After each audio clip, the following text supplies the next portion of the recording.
Nicholas Burns is a former U.S. ambassador to NATO. He was also Undersecretary of State for Political Affairs during the George W. Bush administration. He's a professor at Harvard's Kennedy School. He joins us from Aspen, Colorado. Good morning, Nick. I assume Aspen in the morning is a pretty good place to be. It's a very nice place to be, Charlie. Thank you. Let me begin with this. Sanctions worked against Iran. In other cases, they do not work. Will they work against North Korea?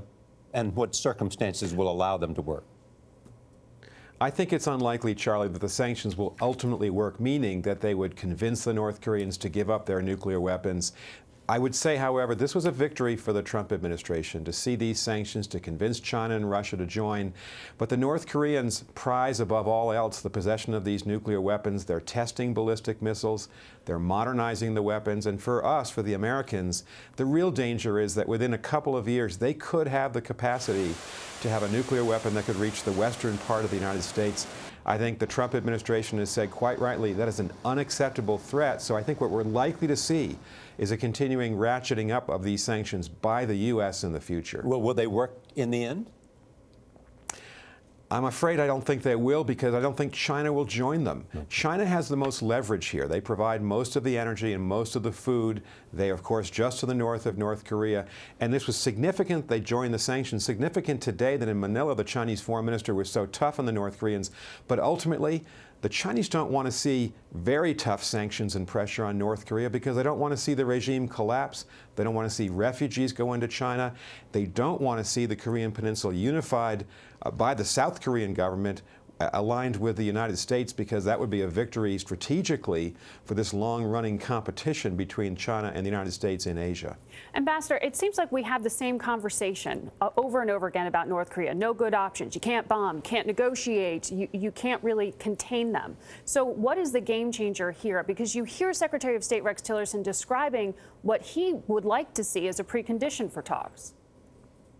Well, Margaret, I think you're right. I mean, the North Koreans are very different than the Iranians. You remember a couple of years ago, these tremendous financial and economic oil and gas sanctions on Iran. Iran's a trading nation. It wanted to be connected economically to the rest of the world, so those sanctions worked to drive them to the negotiating table.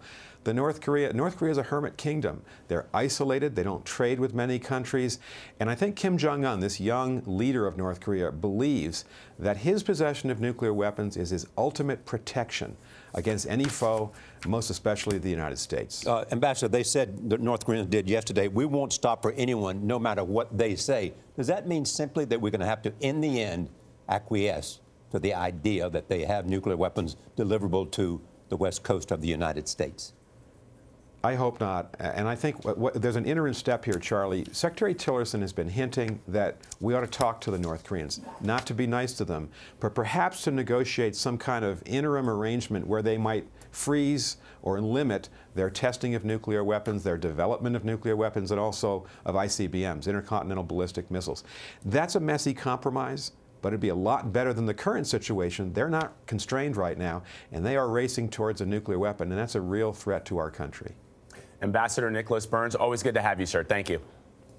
Thanks, Charlie.